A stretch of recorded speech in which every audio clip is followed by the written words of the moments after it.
आज हम इस वीडियो के माध्यम से जानेंगे कि चेस के जो गेम होता है चेस का, उस गेम से हमें जीवन में क्या शिक्षा मिलती है और उस गेम से हमें क्या शिक्षा लेनी चाहिए लाइफ में। तो आज हम इसके बारे में जानेंगे।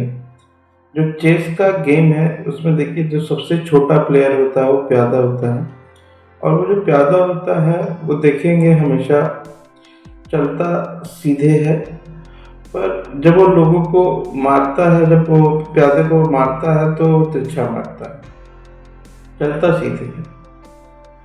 और उसमें देखेंगे कि अगर वो एंड में पहुंच जाता है तो वो किसी का भी रूप ले सकता है। वो वजीर बन सकता है, हाथी बन सकता है, ऊंट बन सकता है, कोई सा भी प्लेयर बन सकता है। तो जीवन में प्यादा से हमें सीखना चाहिए कि अगर आप छोटे हैं तो इस छोटेपन से मत डरिए। ठीक है, आपने अगर एंड तक पहुंच गए तो आपको कोई भी चीज़ बनने के लिए आप कोई भी चीज़ बन सकते हैं, चाहे वो कोई भी कितना ही बड़ा क्यों नहीं आपके लक्ष्य हो, मगर यही है कि आप अगर एंड गोल तक पहुंच जाते हैं तब।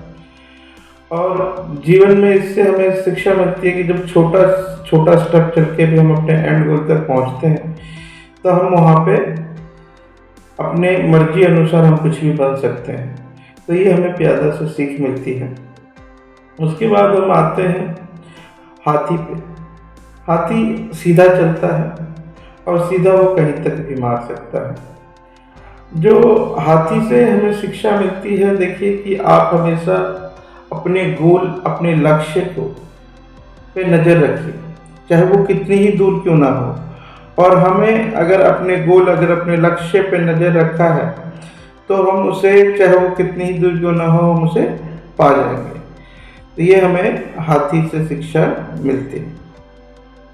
उसके बाद आता है ऊंट। ऊंट जो है वो हमेशा तिरछा मारता है। तो ऊंट से हमें शिक्षा मिलती है कि जीवन में हमें जो है वो आजू और बाजू भी ध्यान रखना चाहिए।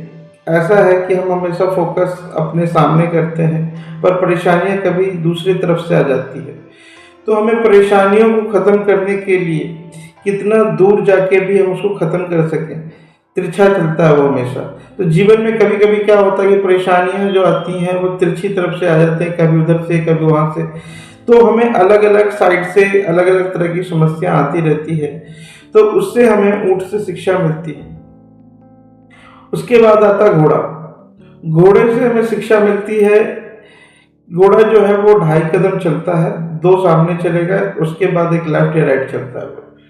तो ये उससे हमें राजनीति का सीख लेना चाहिए। वो नीति बना के चलता है हमेशा। तो आपके जीवन में भी नीति होना चाहिए। देखने के लिए वो आपके सामने चलेगा, बट जो उसकी आखिरी चाल होगी 2.5 में, वो लेफ्ट मारता है या राइट मारेगा। तो इससे क्या होगा कि आपके जीवन में भी ऐसा ही रणनीति होनी चाहिए। रणनीति के माध्यम से आप भी किसी भी चीजों को भेज सकते हैं। तो हमें घोड़े से रणनीति सीखने को मिलती है। उसके बाद आता है वजीर। वजीर जो है वो एक तरह का ऑलराउंडर होता है। जैसे क्रिकेट में आप देखेंगे जो खिलाड़ी होता है वो ऑलराउंडर, वो बैटिंग, बॉलिंग, फील्डिंग सब जानता है। इसी तरीके से जो वजीर होता है वो सब कुछ जानता है। वो क्रॉस भी मार सकता है, सीधा भी मार सकता है, उसको सब तरह से वो चल सकता है। तो ये जो वजीर की भूमिका है ये ऑलराउंडर पन दर्शाता है। और जीवन में हमें भी कब किस चीज़ की जरूरत पड़े वो हमें नहीं पता। तो हमें भी हर विषय में ज्ञान होना चाहिए, हमें भी निपुण होना चाहिए सभी चीज़ों में। तो ये जो हमें सीख मिलती है चेस से कि हमें हर फील्ड में अपने काम के अंदर ऑलराउंडर बनना चाहिए। उसके बाद आता है राजा। देखिए राजा का मतलब हो गए आप। यहाँ पे जब तक आपका अस्तित्व है तब तक आपको कोई नहीं हरा सकता। और इसमें भी देखेंगे चेस के गेम में जब तक राजा को चेकमेट नहीं करता, जब तक वो विन नहीं होता, यानी कि आपका हारना जरूरी है। तो धरती में हमेशा याद रखिए जीवन में एक चीज कि अगर आपको बचना है तो राजा को हमेशा बचने के लिए अपने संग जो उनके सिपाही हैं, वजीर, ऊंट, हाथी, ये सारे जो प्लेयर हैं वो उसको बचाते हैं। तो जीवन में ये सब चीज़ों का अगर आप ध्यान रखेंगे और उसका सही से इस्तेमाल करेंगे अगर आप, तो आप निश्चित जीतेंगे और जरूर जीतेंगे जीवन में और चेस के गेम में भी। तो हमेशा याद रखिए कि आपको जीवन में अगर कुछ ऐसा करना है तो आप ये चीज़ें चेस से सीख सकते हैं और जीवन में अपना सकते हैं।